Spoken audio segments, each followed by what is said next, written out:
who was the celebrity that was talking about how the promotional side of Hollywood has kind of fallen behind the times? They were talking about they hate the press junkets, they hate all this stuff.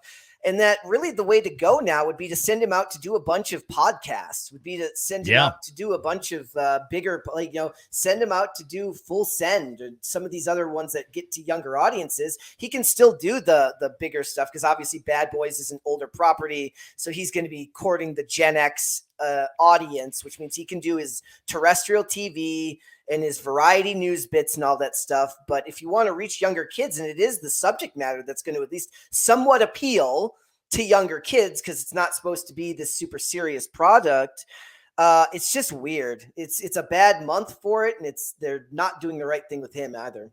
I think there's some films that can still benefit from the traditional and very expensive, frankly, like you said, the press junket, the tour, where they took the Dune cast, right? But you had a huge cast with that. You had a lot of very high-profile names.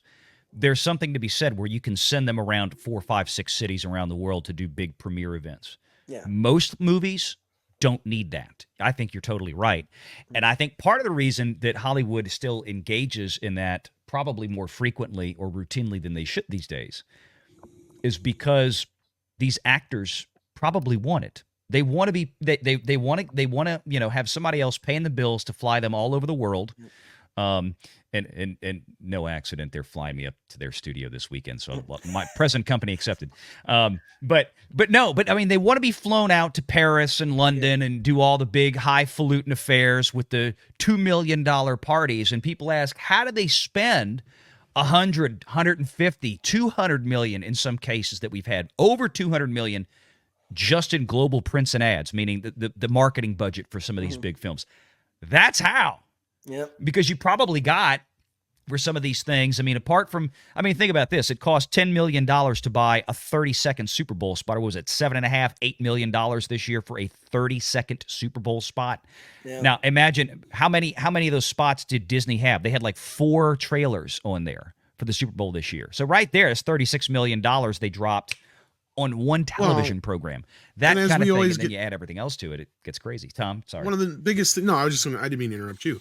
One of the biggest things we always get asked, and I'm sure you get asked too, is, why don't people just gravitate towards more new, original, independent content that isn't studio content?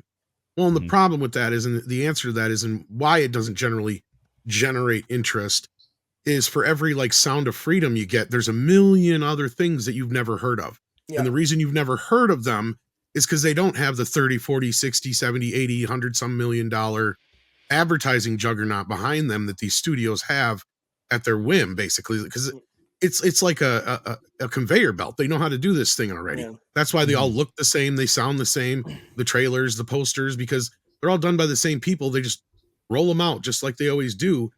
And it's because it's all set up. It's all pretty much there and ready to go. It just costs the money that they have to inject into it. The independent features don't have the money to inject into it. And going off of something that Paul was saying just before I got here is the studios, they destroyed one of their biggest advertising bits, and that was the theatrical release itself. They forgot that because there was 2 pieces that you missed in that puzzle, Paul, that I'm not trying to say, oh, you were wrong. No, but you're 100% right.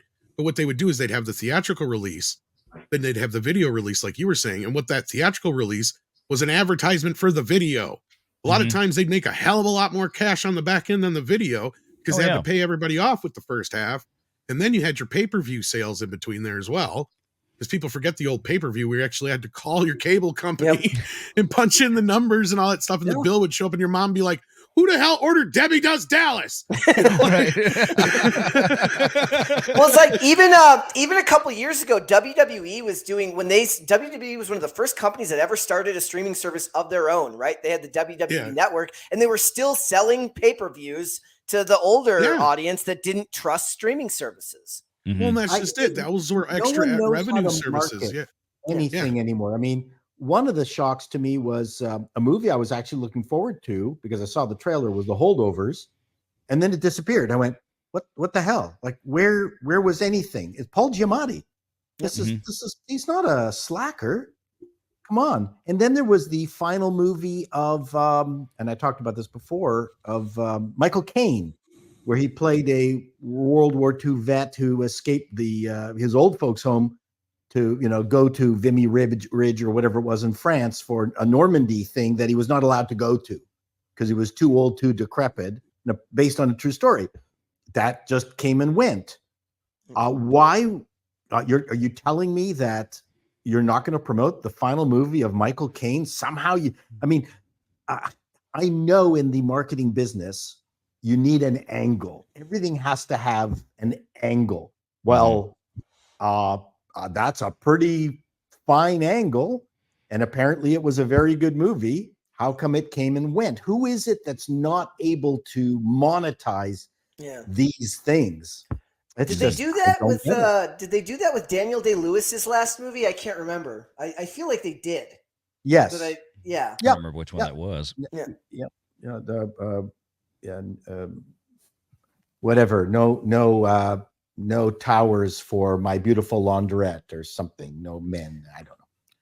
It was just a couple years ago, but the marketing, and also like I get what you're like, the studio model, right? Like it's the devil, and there is no set formula for something other than that. Like when you really think about it, the way that things worked out for both Oppenheimer and Barbie was almost as unpredictable as possible because it came at the time of the strike. I still remember when they all got their notices and Cillian Murphy and all of them just walked off the red carpet because they got the notice that they were going on strike. And I don't think that, I think Barbie would have made $1 billion anyways, but I don't know if Oppenheimer would have made the $900 million without the great word of mouth and the memes that came out of it, which became free advertising. But they were still, like I watch terrestrial TV, they were still doing a lot of the rounds on Entertainment Tonight and shows like that. The Holdovers wasn't. Yeah. The Michael Caine show wasn't. Like, you just can't get room on those traditional spaces, which is why I like Film Threat, and I would love Film Threat to be gigantic, to be able to promote these smaller films, which they do a great job of, and nobody else out there really is doing it the same way they are. There's something broken in the system.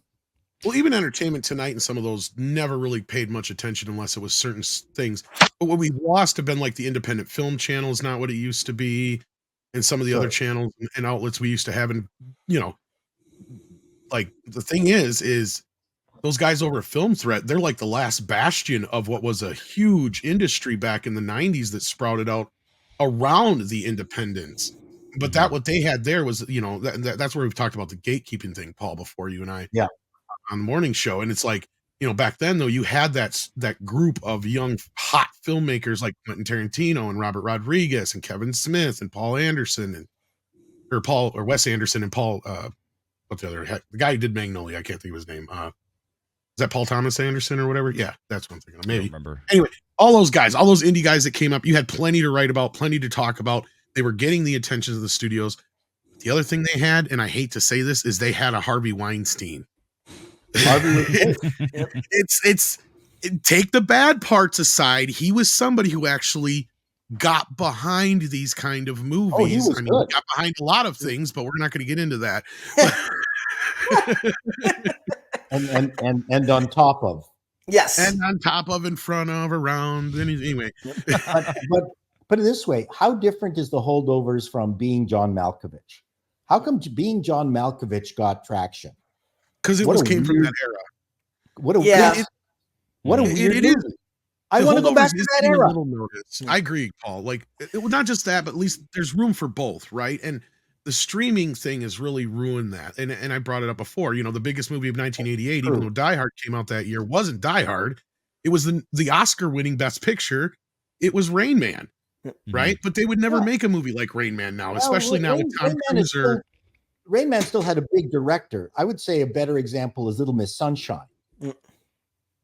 Well, yeah, but even Little Miss Sunshine got a hell of a lot more notice than a lot of the stuff is now. That's my point. No, but that's my point. If Little Miss Sunshine came out now, It would die like the Just Holdover. straight to streaming. Yeah. Or like the Life Aquatic stuff like that would just wouldn't make it the way it does now. Yeah, I mean, there's a lot of stuff that came out. Speaking like later the 2000s, that was kind of a golden age from like 2004 to 2009 and stuff like that. A lot of movies that came out that just weren't the big budget superhero movies. They weren't the blockbusters that you went for in the summer. Like I don't even remember. And of course, I'm a little bit younger, but it's like it feels now that the blockbuster terminology and the nature of summer films is so different because superheroes have just taken up so much of that space that it's like it's just that and then everything else, right? And then they don't give any time or any and I don't know if that's because they just don't trust the audiences to have the attention span to go watch something that doesn't have a bunch of CGI and laser blasts and stuff like that, but there isn't really a lot of love given to those types of films. And the Holdovers came out over the holidays, like it was still going through the holidays. And I saw a lot of course, again, I'm in the space, so I saw a lot of people saying that it was really, really good, but it does feel like when I see something like that, I'm almost surprised it didn't go to streaming. Right? Like you're actually surprised that it goes to the theaters these days because they don't want to give those theater spots to something that doesn't have a bunch of CGI and explosions.